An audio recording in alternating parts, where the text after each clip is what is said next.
from the data standpoint, those of you who are familiar with OSMIS, you know we had a JTPA program, and then when WIA came along, you know, WIA was an entirely separate program. For the WIA to WIOA transition, we're really looking in the data system for WIOA to more or less replace the WIA program.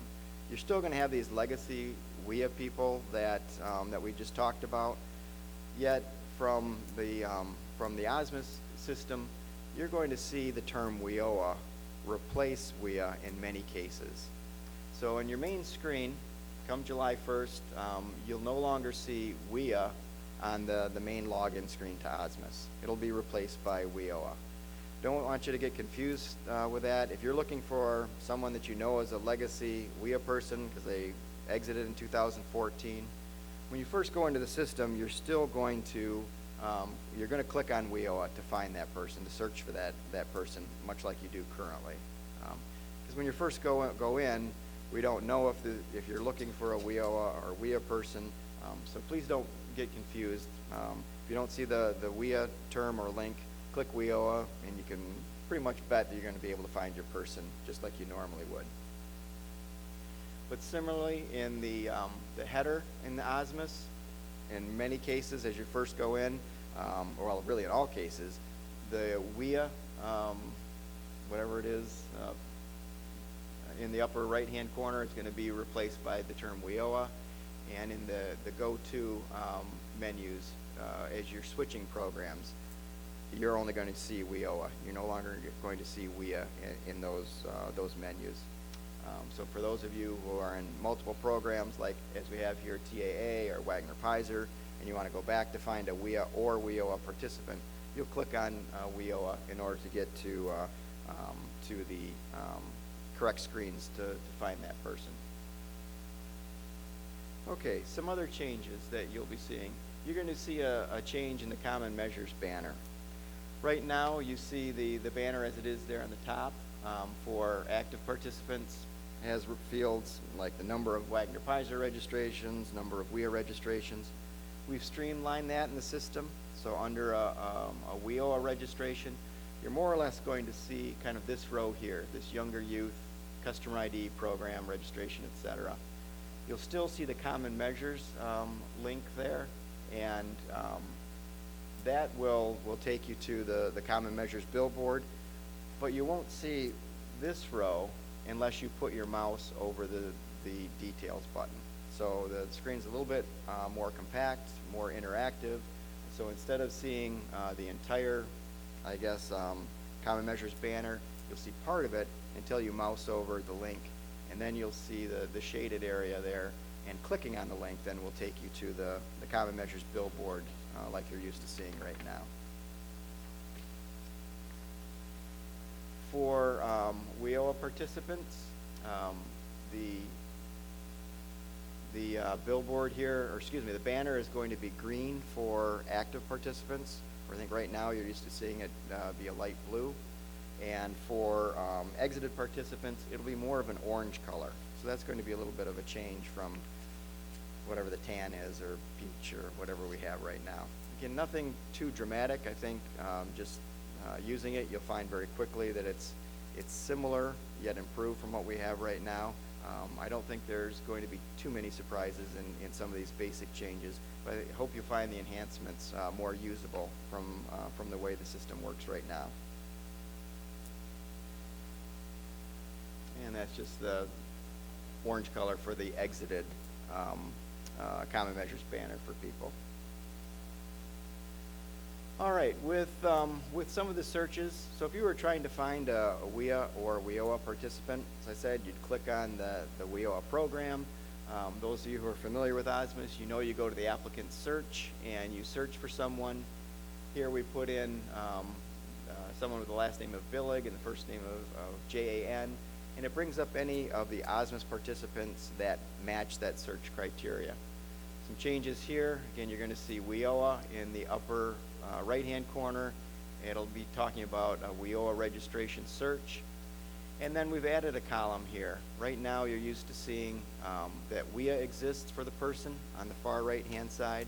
we're also going to indicate whether or not WIOA exists for that person. So the WIA column will be those legacy WIA people that we've talked about, that their entire participation was prior to WIOA beginning. Under WIOA, that will be any WIOA participant, whether it's a carry-in WIOA like we talked about, someone who began under WIA and continues to be active after July 1st, or someone who's a brand new registrant on or after July 1st. So again, not real dramatic changes, but I think the functionality is improved here somewhat. Once you select the person, so we found our person named Jan here and brought up all of her WIOA participations. You'll see that the system now on the left-hand side includes whether or not they're a WIA participant or a WIOA participant. It includes the program that the person has been registered in, the same registration date that you're used to seeing, and then the exit date.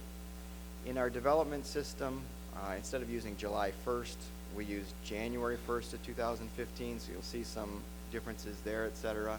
But you see someone who is a legacy WIA there at the bottom because they began and ended before our test date of January 1st of 2015. The registration there in the middle that is indicated as the WIOA carry-in, that person began before our test date of January 1st. Again, remember that's July 1st in the real system, but they exited after that date. So they're what we would consider to be a carry-in person. And the top person there who hasn't exited yet is somebody that we consider to be our pure WIOA, registered completely within the WIOA program period. Any questions or concerns about that? Anything that you find confusing yet? All right, we'll try and do better on the next slides. Next couple of slides just show you what sorts of screens you're expected to see, depending on whether or not the person's a legacy or carry-in or a pure WIOA registrant. For people who are either WIA legacy or carry-ins, the registration screen, the view registration, and the funding source screens aren't going to change from what you're seeing right now. So for Bernice's question where, what's going to change, you'll still see the long scrolling screen where all the fields are laid out there. The reason being that those people, both someone who's a WIA participant or a carry-in from WIA to WIOA, they don't have to go through eligibility again. They don't have to have any of the data elements that have been added for eligibility or for new data collection under WIOA. So we decided we're going to keep those screens as they are right now. Some screens, such as the support services, have changed for everyone. So you'll see you'll see the similar screens for both the WIA and WIOA participants. For someone who is just a legacy WIA, we're not changing the status screen or the outcome screen for adults or dislocated workers because there's no additional data collection required for them. It's going to stay the same. You'll see the screen as it is right now with the 4 quarters of employment all on the one screen. But for someone who's a carry-in, they have new activities because they're being served under WIOA. So the new activities that we're adding are available to that person. So you'll see a new activity screen for that carry-in person. Similar with support services, you'll see new information. The status screen and the outcome screens are all going to be the new WIOA look for that carry-in person. And someone who's registered on or after July 1st, our pure WIOA, they're going to have new screens for everything from registration to outcomes. So this is kind of just an informational thing. I think after 1 or 2 uses of the system, you'll kind of forget about whether it's a legacy person or a pure WIOA. You'll just see some different screens. They fundamentally have the same basic data collection with a few changes that we're going to talk about today. But I don't think it's going to be that radically different that you'll say, oh, this doesn't make sense or I can't figure it out. If you're used to putting in a WIA registration, you find the WIOA registration works somewhat the same as far as the data that you enter, but it's going to be laid out differently. It's going to have a little bit of different functionality and features, but is very similar at the fundamental level. So I think you'll find it pretty similar and very usable. This is just for youth, giving you the same information. It's basically the same as the adults and dislocated worker, with the exception of the outcome screen. For youth, we know that we've only collected the first and third quarters after exit for outcomes. We've added the second and fourth quarters for youth because those quarters could come into play for some youth performance measures. So even for our legacy WIA person, you'll see that you can collect the outcome data for all 4 quarters instead of just the first and the third quarters. Questions or concerns? Carrie.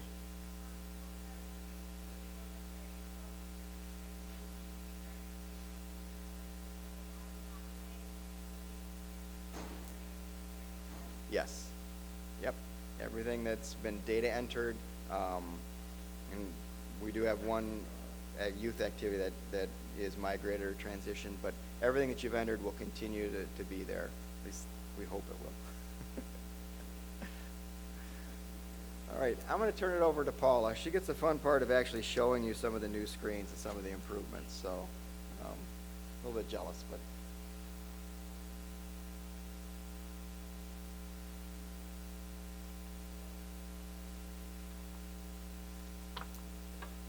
Good morning, everybody. I think that's the first time Joe has ever told me he's jealous of me, so I've got to live that up for a little while. Okay, so like Joe said, I get the pleasure of showing you some of the updated screens. So the very first section that I'm going to talk about is the changes that have or will occur to the pre-registration screen.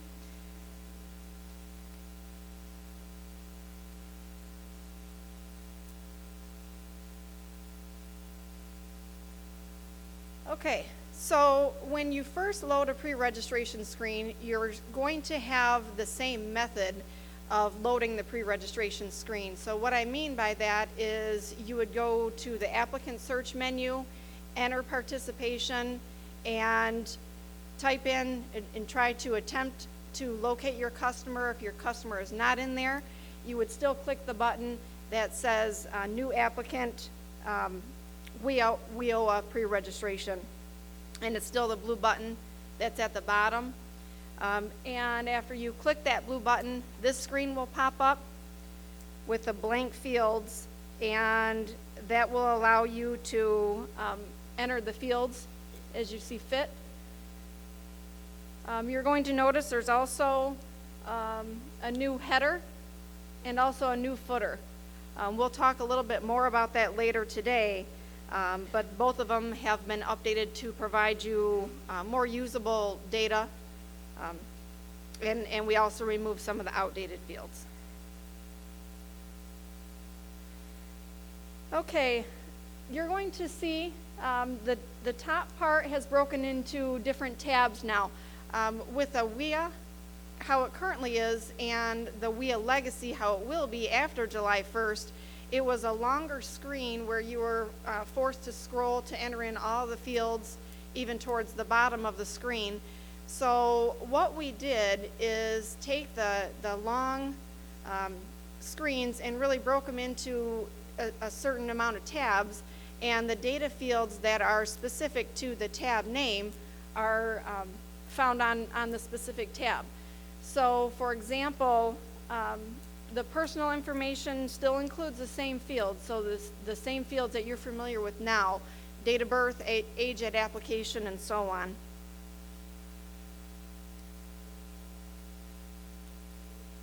And then next is the economic status and education and miscellaneous tabs.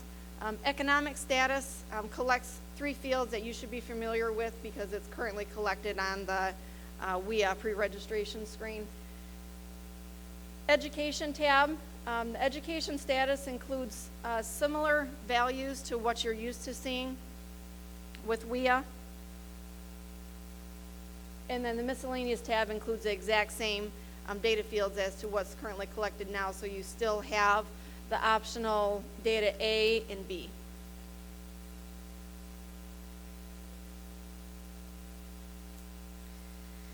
Okay, and moving on to the adult and dislocated worker registration screens. I'm sure you're all familiar with this. So this is the full WIA registration screen, and this is screens 1 through 3 of 8, and 4 through 6, and then finally number 7 and 8 of 8. Now we have changed the WIOA registration screen so the data fields only show up if they are needed for the actual program type. Okay, so for example, I'm going to refer to your packet in table 3. You want to take a look at that. About in the left column where you see it says section, you're going to see a dislocated worker section 1 through 6, and that contains all of the eligibility criteria.